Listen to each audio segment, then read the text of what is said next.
রাধিকা, আমি তোমার আসল মা না। না না, আমি বিশ্বাস করি না তুমি আমার আসল মা। রাধিকা, তুমি একদম তোমার আম্মুর মতোই সহজ সরল বোলা হইছো। রাধিকার মা যখন তার আসল মায়ের কথা বলছিল, রাধিকা ঘাবড়ে যাচ্ছিল। তার কথা শুনে সে চিন্তায় পড়ে যায় এবং সে এই ব্যাপারে আর কিছুই শুনতে চায় না। আরে মা আমার, আমি তো তোমার আম্মু হওয়ার যোগ্য না। তোমার আম্মু অনেক সুন্দর ছিল। সে যেমন সুন্দর ছিল, তার মনটা অনেক ভালো ছিল।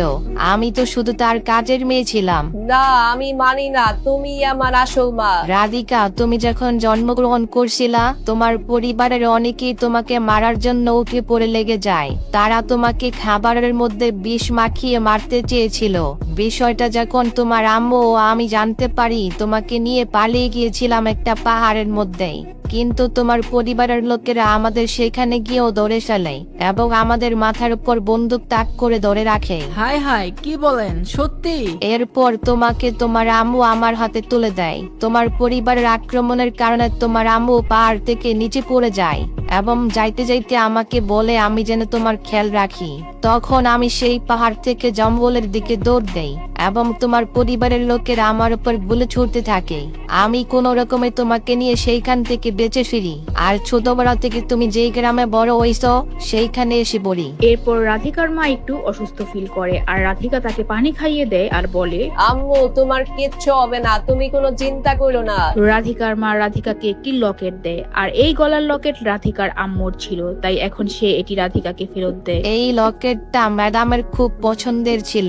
তোমার আম্মু মারা যাওয়ার কিছুদিন আগে সেটি আমার কাছে দিয়ে দেয়। এটি তোমাকে অনেক সুন্দর মানাবে রাধিকা। এদিকে রাধিকার মায়ের শ্বাসকষ্ট বাড়তে থাকে। সে অনেক অসুস্থ ফিল করে এবং প্রিমিসের উদ্দেশ্যে বলে, এতদিন রাধিকা আমার মতো অনেক কষ্টকর জীবনযাপন করছে। রাধিকা ওর আম্মুর মতো অনেক শান্ত ও সহজ সরল। ওর মনটা অনেক ভালো। আমার চিন্তা হচ্ছে আমি যখন থাকবো না, কেউ রাধিকাকে যদি ডিস্টার্ব করে, তখন কে ওকে রক্ষা করবে?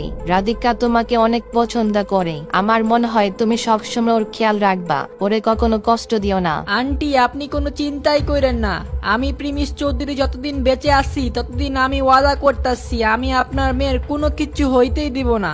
দরকার হয় আমার নিজের ক্ষতি হবে, কিন্তু রাধিকার কিছু হতে দিব না। আপনি কোনো চিন্তাই করেন না। ঠিক আছে বাবা, তাহলে তো আমি একদম আরামে। এরপর আর রাধিকার আম্মু কিছুই বলতে পারে না। তার সমস্ত শরীরের এনার্জি চলে যায় এবং ধীরে ধীরে তার চোখ বন্ধ হয়ে যায়। রাধিকা একদম ভয় পেয়ে যায় এবং যা হওয়ার তাই হয়ে যায়। রাধিকার আম্মু দুনিয়া ছেড়ে চলে যায়। রাধিকা কান্না শুরু করে দেয়। টানা 1 ঘন্টা সে এইভাবেই সেখানে পড়ে থাকে। প্রেমিস চুপচাপ পিছনে দাঁড়িয়ে থাকে এবং এরপর প্রেমিস রাধিকার উদ্দেশ্যে বলে, রাধিকা,